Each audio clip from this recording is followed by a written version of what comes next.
नेताओं की उम्र को लेकर अक्सर सियासी बयानबाजी देखने को मिलती है। बीजेपी में उम्र को लेकर अपना एक फॉर्मूला है, लेकिन अब इस फॉर्मूले को आधार बनाकर कांग्रेस बीजेपी को घेर रही है। आबकारी मंत्री कवासी लखमा ने बीजेपी पर हमला करते हुए कहा कि बीजेपी के नेता बूढ़े हो चले हैं, इसलिए आगामी चुनाव में इन्हें अपने टिकट कटने का डर सता रहा है। तभी ये अपने शीर्ष नेताओं को खुश करने के लिए बयानबाजी करते हैं। के पास एक भी नेता नहीं है, इसलिए अपना अपना बयान कर रहे हैं कि अपना अपना जगह बनाने की कोशिश कर रहे हैं। लेकिन आने वाला समय में जितने बुढ़े लोग हैं, ये भारतीय जनता पार्टी बाहर करने वाली है, इनको टिकट भी नहीं मिलने वाला है, चाहे कितना भी हाईकमान को खुश करने के बयान देते रहे। इधर कवासी लखमा का बयान सामने आया, उधर नेता प्रतिपक्ष धर्मलाल कौशिक ने पलटवार किया। उन्होंने कहा कि कवासी लखमा को बीजेपी की चिंता नहीं करनी चाहिए, लखमा को खुद के मंत्रिमंडल की चिंता होनी चाहिए। भारतीय जनता पार्टी में किसको टिकट मिलेगी नहीं मिलेगी ये कांग्रेस का विषय नहीं है, लखमा जी का विषय नहीं है। अपने कांग्रेस को तो पूरे सब मिलकर के संभाल नहीं पा रहे हैं। देश में जो दुर्गति हो रही है और प्रदेश में जो कार्यकर्ताओं की कांग्रेस की दुर्गति हो रही है, उनके मंत्रिमंडल के जो विभाग है उनका क्या स्थिति है, तो दूसरे को सलाह देने के बजाय थोड़ा सा अपने ऊपर गौर करे तो ज़्यादा अच्छा होगा। कवासी लखमा का बयान आने के बाद अब इसमें सियासत भी शुरू हो गई है। क्या वाकई में 2023 विधानसभा चुनाव में बीजेपी के पुराने नेताओं का टिकट कट सकता है? क्या बढ़ती उम्र का खामियाजा बीजेपी के नेता भुगतेंगे? ये तो आने वाला वक्त ही बताएगा, लेकिन फिलहाल लखमा के बयान से बीजेपी नेताओं की चिंता जरूर बढ़ गई है। कुलेश्वर पांडे, बंसल न्यूज, रायपुर। नमस्कार, आज के मुद्दे में आप सभी का स्वागत है। मैं हूं आदित्य नामदेव। बेरोजगारी के मुद्दे पर लगातार मुखर होने वाली भारतीय जनता पार्टी के कई बड़े नेता बेरोजगार होने वाले हैं। डॉक्टर रमन सिंह, धर्मलाल कौशिक, बृजमोहन अग्रवाल, इन सभी को अपना फ्यूचर प्लान तैयार कर लेना चाहिए। दरअसल कद्दावर आदिवासी नेता और प्रदेश के आबकारी मंत्री कवासी लखमा ने कहा है कि इन सभी बड़े नेताओं की टिकट कटने वाली है। इस बयान ने राजनीतिक रूप से हलचल मचाना शुरू कर दिया और भारतीय जनता पार्टी के लिए ये कोई नई चीज भी नहीं है। 2019 के लोकसभा चुनाव में हमने देखा है किस तरह से 10 सिटिंग सांसदों के टिकट काट दिए गए थे और उसका परिणाम भी भारतीय जनता पार्टी को देखने को मिला। निश्चित तौर पर भारतीय जनता पार्टी की बड़ी जीत हुई। क्या यही इतिहास आने वाले 2023 के विधानसभा चुनाव में भी भारतीय जनता पार्टी दोहराने वाली है? ये बड़ा सवाल है। आज इसी मुद्दे पर हम चर्चा करेंगे। हमारे साथ चर्चा करने के लिए 3 खास मेहमान हैं। हमारे साथ मौजूद हैं नितिन भंसाली जी, कांग्रेस के प्रवक्ता हैं। हमारे साथ मौजूद है अमित चिमनानी जी, भारतीय जनता पार्टी से अपना पक्ष रखेंगे। हमारे साथ मौजूद है अनिरुद्ध दुबे जी, जो वरिष्ठ पत्रकार हैं। मैं सीधा सबसे पहले अनिरुद्ध जी के पास ही चलता हूं। अनिरुद्ध जी, जो सवाल आया है कवासी लखमा का, ये केवल एक बयान है या इसके कोई सियासी मायने भी हम निकाल सकते हैं? ये मुझे बयान ही नहीं, ये सियासी मायने वाली जो बात कर रहे हैं आप, वही नजर आता है। देखिए क्या है, पिछले साल बस्तर में भाजपा का चिंतन शिविर हुआ था और कवासी लखमा जी भी बस्तर से जुड़े हैं और बस्तर की हर गतिविधियों पर उनकी बहुत जो है बारीक निगाह होती है। तो उस चिंतन शिविर में ये एक बात खास जो थी देखने में आई थी कि उसमें गौरी शंकर अग्रवाल जी, अमर अग्रवाल जी, राजेश मूणत जी और खुद बस्तर के जो कद्दावर नेता दिनेश कश्यप जी, वो चिंतन शिविर से बाहर थे। और उसके बाद क्या है कि जो विधानसभा में भारतीय जनता पार्टी का जो हश्र हुआ, मतलब है कि कुल 90 सीट में जो है 15 जीतकर आई। फिर उन्होंने एक सर्जरी की, लोकसभा में पूरे चेहरे बदले और चेहरे बदलने का भाजपा को फायदा भी हुआ। तो माना यह जा रहा है कि छत्तीसगढ़ में जो है अब जो विधानसभा चुनाव होगा 2023 का, तो भाजपा उसको लोकसभा चुनाव के फार्मूले पर जा सकती है और उसी आधार पर लड़ सकती है। तो उसमें जो बहुत सारे जो पुराने हैं उनकी टिकट कटने की जो संभावना नजर आ रही है। और उसमें मतलब ये कि ऑन द रिकॉर्ड तो कुछ नहीं है, लेकिन जैसे ऑफ द रिकॉर्ड सुनने में आता है तो 14 ऐसे जो चेहरे सोच लिए गए हैं, तय कर लिए गए हैं कि उनके बारे में बहुत गंभीरता से विचार करना होगा टिकट को लेकर। तो कुल मिला के जो है ये जो आपने कहा पूछा ये मतलब व्यक्तिगत आरोप या सियासी बयान, तो इसे सियासी बयान के रूप में ही लिया जाना चाहिए। क्योंकि भारतीय जनता पार्टी के ऊपर सवाल है तो अमित चिमनानी जी मेरे साथ मौजूद है। मैं सीधा अमित जी के पास चलूंगा। अमित जी, 2019 के हमने लोकसभा चुनाव में देखा है भारतीय जनता पार्टी बड़े डिसीजन लेने के लिए मानी जाती, हार्श डिसीजन उन्होंने लिया था, 10 सिटिंग सांसदों के टिकट भी काट दिए थे। भारतीय जनता पार्टी 2023 का जो विधानसभा चुनाव है, ये साफ तौर पर नजर आ रहा है कि इन्हीं चेहरों के सहारे अगर लड़ती है तो, क्योंकि 15 साल का शासन रहा, काफी ज्यादा विरोध भी रहा उन चेहरों का। क्या ऐसा नहीं लगता अगर ये चेहरे बदलेंगे तो निश्चित तौर पर इसका फायदा भारतीय जनता पार्टी को मिलेगा? देखिए आदित्य जी, भारत की कोई भी पार्टी, किसी भी प्रदेश की पार्टी 2 साल के बाद अगर जहां चुनाव है तो वो आज इस विषय पर कोई टिप्पणी नहीं कर सकती कि अगले आने वाले चुनाव में किसे टिकट मिलने जा रहा है। मैं तो नितिन जी से पूछना चाहता हूं कि उनकी पार्टी में किनको टिकट मिलेगा, क्या उन्हें पता है? कवासी लखमा जी को पता है क्या? मुझे लगता है कि लखमा जी ने बात तो बीजेपी के नेताओं की है लेकिन वो इशारा शायद कांग्रेस के नेताओं को कर रहे हैं, क्योंकि सीधा सीधा बोल नहीं पा रहे हैं। जो अमर्यादित शब्द उन्होंने इस्तेमाल किया, बूढ़ा, ये नहीं बोलना चाहिए। जनप्रतिनिधि हैं, डॉक्टर साहब तो 15 साल मुख्यमंत्री रहे, ये ठीक नहीं लगता। फिर भी अगर उन्होंने उम्र को क्राइटेरिया बनाया है तो कांग्रेस तो फिर बड़े बड़े नेताओं को चुनाव नहीं लड़वाएगी। सबसे पहले नंबर आ जाएगा जो छत्तीसगढ़ के कांग्रेस पार्टी से लोकप्रिय नेता हैं, अभी 2 मंत्रालय उनके पास हैं, माननीय ताम्रध्वज साहू जी। अगले चुनाव तक वो 75 साल के हो जाएंगे, डॉक्टर साहब से 5 साल बड़े हैं, तो उनका टिकट कटेगा क्या? नितिन जी बताएंगे। फिर आएंगे मुख्यमंत्री के दावेदार, अभी भी जिनकी दावेदारी है, टीएस बाबा, 72 साल के हो जाएंगे अगले चुनाव तक, तो क्या उनका भी टिकट कटेगा? ब्रिजमोहन जी तक को उन्होंने टिकट कटने की बात कही और उनका भी अगर उम्र का क्राइटेरिया है तो माननीय मुख्यमंत्री जी भी उसी क्राइटेरिया में आ जाएंगे।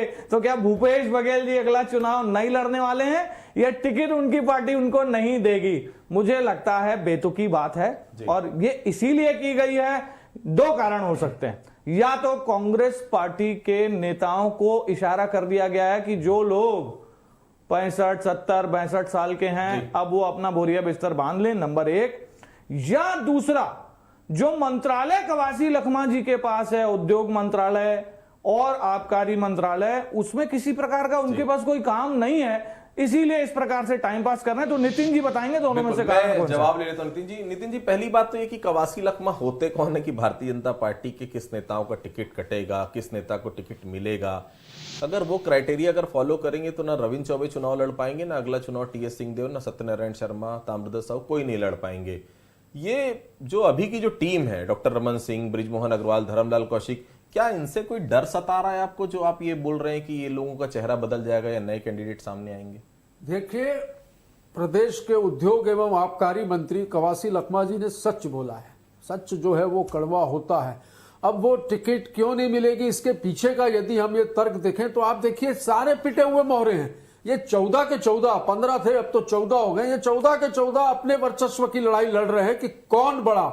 विधानसभा में भी यदि आप ये देखेंगे, चाहे विधानसभा चुनाव के बाद नेता प्रतिपक्ष के चयन की ही हम बात करें, तब भी ये बातें खुलकर सामने आई थी कि doctor Raman Singh and company और बृजमोहन अग्रवाल एंड कंपनी की किस प्रकार प्रतिस्पर्धा हुई। डी पुरंदेश्वरी जो इनकी प्रभारी हैं, वो जब छत्तीसगढ़ में आकर जब उन्होंने पहली बैठक ली तो उन्होंने एक शब्द कहा था कि यहाँ के नेताओं में तालमेल नहीं है। और विश्वसनीय सूत्रों से यह भी जानकारी मिली कि उन नेताओं से पुरंदेश्वरी ने यह भी पूछा कि आपका विकल्प क्या है। तो भाजपा पूर्ण रूप से इस प्रदेश में सत्ता विहीन होने के बाद मुद्दा विहीन हो चुकी है। इनके नेता फ्रस्ट्रेशन में और अवसाद में हैं। इनको सच बोलो तो इनको सच बड़ा कड़वा लगता है। सीधी सी बात है, जिस तरीके से इस प्रदेश में भाजपा ने अपना जनाधार खोया है, उसी प्रकार मानसिक स्थिति भी इनकी जवाब ले लेते हैं। अमित जी, क्या स्थिति नजर आ रही है? डी पुरंदेश्वरी नाराज लगती हैं, ऐसा कांग्रेस का आरोप है, और कांग्रेस ही टिकट बांट दे रही भारतीय जनता पार्टी के नेताओं की। तो भारतीय जनता पार्टी का शीर्ष नेतृत्व 2023 के पहले क्या कुछ करेगा, या कांग्रेस जो टिकट फाइनल कर देगी उसी पर मुहर लगा देगा? देखिए, कांग्रेस पार्टी सरकार में है। क्या सरकार से आप ये उम्मीदें करते हैं कि वो विपक्ष की पार्टी में से किसको टिकट मिलेगी, तालमेल है कि नहीं, इस पे फोकस करे? इनको प्रदेश के मुद्दों पर फोकस करना चाहिए। 25,000 आदिवासी बच्चे मर गए 3 साल में, उस पर इनके मंत्री और प्रदेश अध्यक्ष झूठ बोल रहे हैं, मुद्दा विहीन बता रहे हैं ये हमको। अरे हमने तो मुद्दे आपको दिए जिसपे आपको मुंह छुपाना पड़ा, आपको झूठ बोलना पड़ा। और किसने आपका झूठ पकड़वाया? आप ही के स्वास्थ्य मंत्री ने। मुद्दे तो इतने हैं जिसका जवाब आप नहीं दे पा रहे हैं। और मैं ये कह रहा हूं कि क्या भारतीय जनता पार्टी में चल रहा है, इससे आपको न मतलब है न आपका अधिकार है। 2.5 साल के मुख्यमंत्री का मुद्दा 3.5 साल के बाद भी अगर नहीं ठीक हो रहा, मुद्दा ही नहीं है। नितिन जी बीच में मैं नहीं, बीच में तो बोलूंगा। यदि आप इस तरीके की उलझुल बातें करेंगे, जुमलेबाजी करेंगे टीवी चैनल में, तो मैं तो बोलूंगा। प्लीज नितिन जी, मैं आपके बीच में नहीं, अपनी बारी में मुझे काउंटर करिएगा। आप बीजेपी के तालमेल की बात करते हैं, आपके विधायक आप ही के मंत्री पर हत्या का आरोप लगाते हैं, फिर माफी मांगते हैं विधानसभा में। ये कौन सी बातें हैं आपकी? आप बीजेपी में मांगने वालों, माफी देने वाले का प्रश्न है ये। इसमें आप क्यों बीच में हैं? ये बोलने वाले तो और माफी देने और माफी मांगने वाले का प्रश्न है। आप क्यों इस घर में जाग रहे? आप क्यों ये 2.5-3 साल की बातें कर रहे हैं? ये बातें आई कहां से?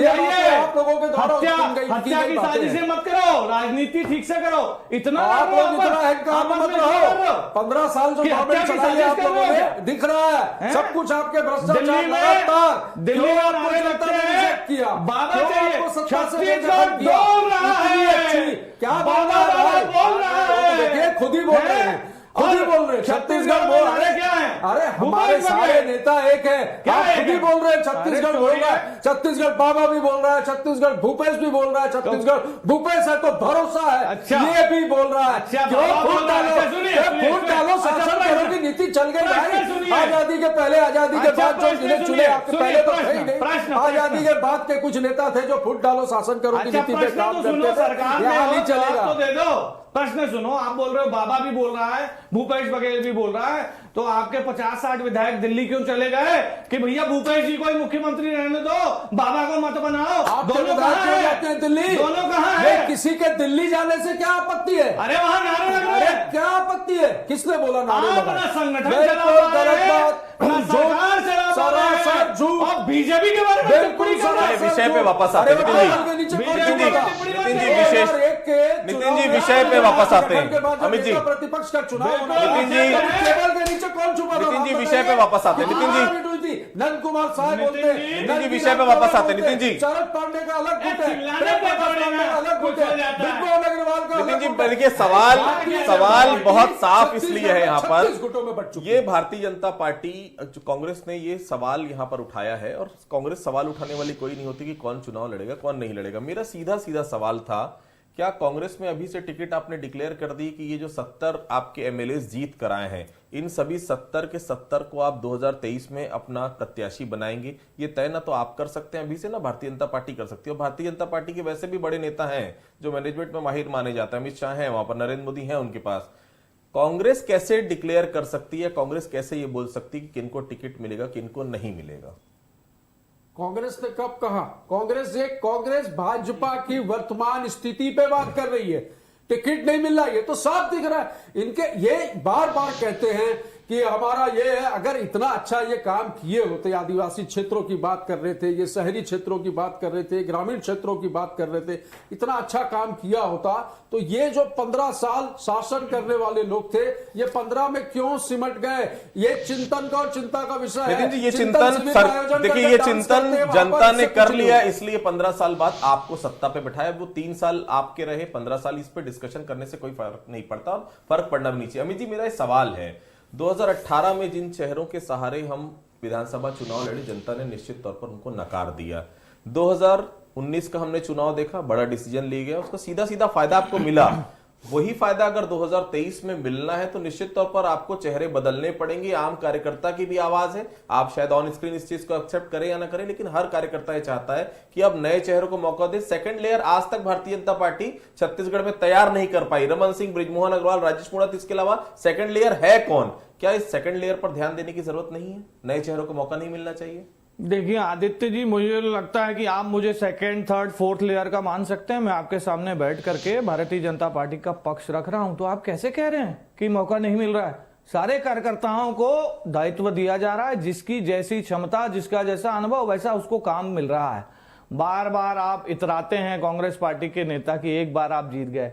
अरे हम 3 बार चुनाव जीते हैं, लगातार जीते हैं, सेवा की है छत्तीसगढ़ प्रदेश की, बीच में नहीं बोलिए। और 3 साल में आपने क्या किया है, आप अपना अवलोकन करिए ना।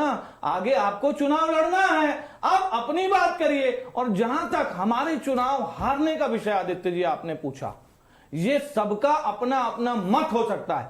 कोई कहेगा चेहरे खराब थे, कोई कहेगा कांग्रेस का घोषणा पत्र बहुत ही ज्यादा अच्छा था, सबके अलग मत है। भारतीय जनता पार्टी एक चीज मानती है, इन्होंने गंगा जल हाथ में लिया, इतनी घोषणाएं की जिसकी कोई मतलब हद नहीं है। 36 में से 26 वादे पे काम शुरू नहीं कर पाए, हर वादे से मुकर जाते हैं। चिट फंड का पैसा कौन ला रहा है भाई? सुनो ये 2500 में ऐसा डिबेट नहीं होगा भाई, ऐसा डिबेट नहीं होगा। सुन लेते हैं नितिन जी,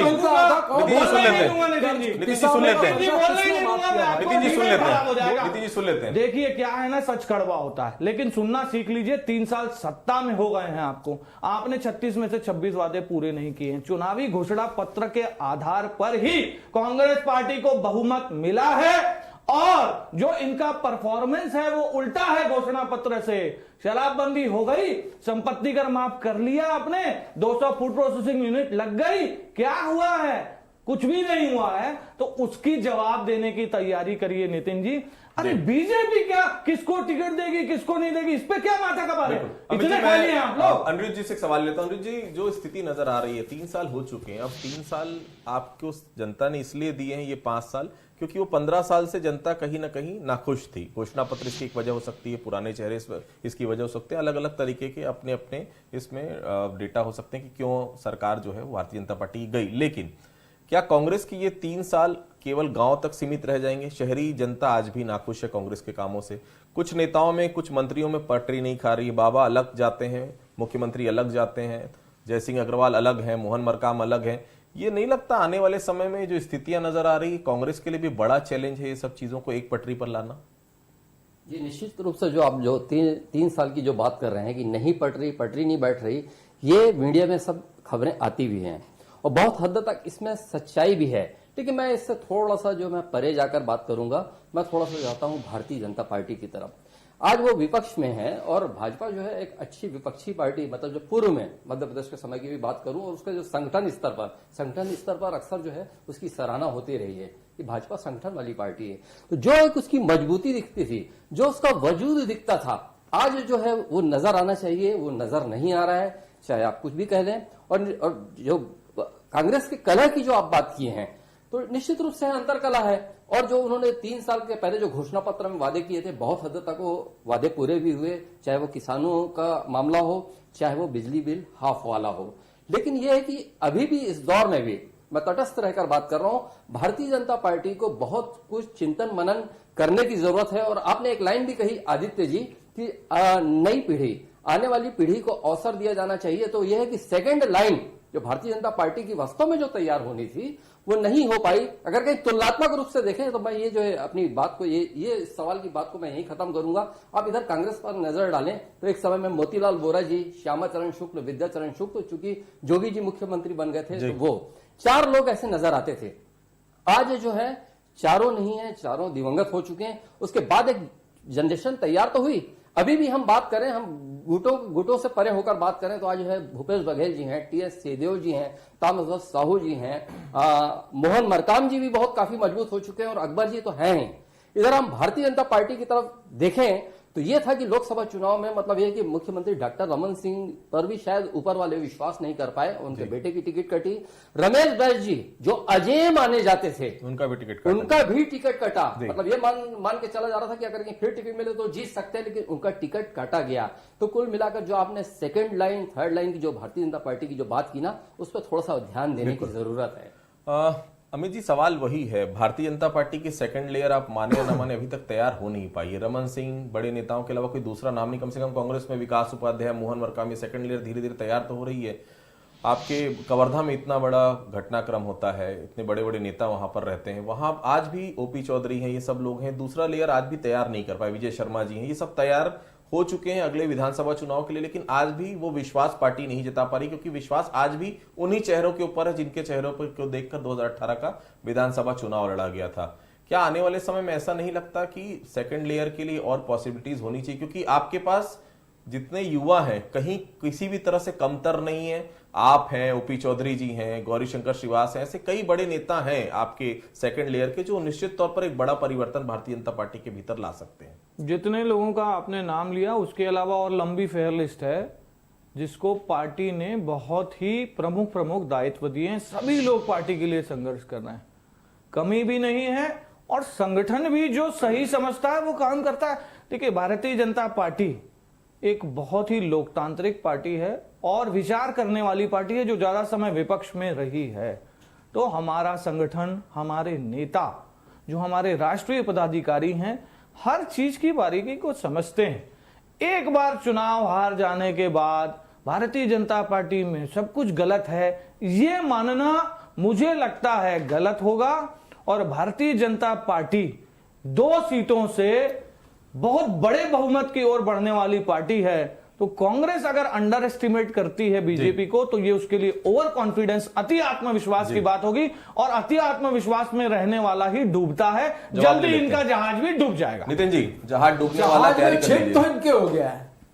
कूद के उत्तर प्रदेश और अन्य प्रदेशों में हम देखें तो लोग इस जहाज से कूद के भाग रहे हैं लगातार।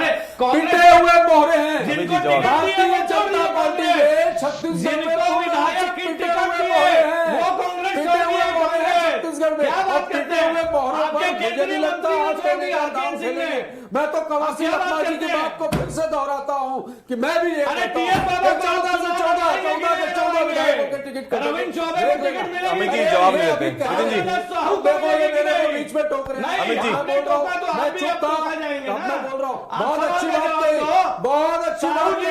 अरे अमित भाई, बहुत अच्छी, अरे मेरी बात तो सुनो। अरे सबको मिलेगी, सबको मिलेगी, परफॉर्मेंस होगा उसको मिलेगी, सबका। तो मोदी को भी नहीं मिलेगी, अमित शाह को भी नहीं मिलेगी। अडवाणी जी कहाँ है? अडवाणी जी, जिन लोगों ने इस मंत्री को किसी प्रदेश का मुख्यमंत्री जनता से जुड़े हुए गुरु, जिसको गुरु मानते थे, आज वही साइड करते हैं। भाई संस्कार हमारे संस्कार आप लोग सरकार में हैं, आप जनता का काम नहीं करते, बीजेपी के लिए आप कमेंट करते हैं। तभी तो लगातार हर चुनाव, चाहे वो चुनाव है विधानसभा के, चाहे नगर पालिका का चुनाव, चाहे नगरीय निकाय चुनाव, चाहे पंचायतों के चुनाव, हर चुनाव में कांग्रेस कोई फर्क नहीं पड़ता। विधानसभा चुनाव हारेंगे, जीत रही है। अरे चिंतन शिविर करो, चिंता शिविर करो, उसमें शायद समाधान निकले। एक बात कही चिमलानी जी, एक बात कही, हम संघर्ष करने वाले लोग हैं। 15 साल में बिचारे के कार्यकर्ताओं ने संघर्ष किया, आज भी संघर्ष कर रहे हैं, आज भी संघर्ष कर रहे हैं। और क्या हुआ था, एक वाक्य भी बता दूं, मैं वाक्य भी बता दूं भाई। जब चुनाव के नतीजे आए तब भारतीय जनता पार्टी ने ऐसा कोई भी ऐसी बैठक नहीं की कि हम क्यों चुनाव हारा। इन्होंने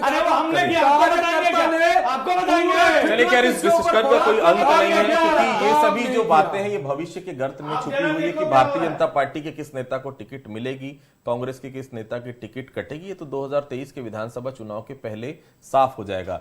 लेकिन एक बात बिल्कुल तय है कि भारतीय जनता पार्टी कड़े डिसीजन लेने में कभी पीछे नहीं हटती। उसकी बानगी हमने 2019 के लोकसभा चुनाव में देख ली है। और कांग्रेस को भी बहुत बेहतर तरीके से सोचने की जरूरत है कि 2018 में जो स्थिति कांग्रेस की थी वो 2023 में नहीं रहेगी, क्योंकि 15 साल की एंटी इनकम्बेंसी और उसके अलावा जो घोषणा पत्र था उसको जनता ने विश्वास किया था और इतना बड़ा मैंडेट कांग्रेस को दिया था। चुनौतियां दोनों ही दलों के लिए बराबर 2023 के चुनाव में देखने को मिलेगी। तो आज के मुद्दे में आप सभी लोग हमारे साथ जुड़े, आप सभी लोगों का बहुत बहुत धन्यवाद। आज के मुद्दे में फिलहाल इतना ही, कल किसी अन्य मुद्दे पर आपसे मुखातिब होंगे, तब तक के लिए बहुत बहुत धन्यवाद।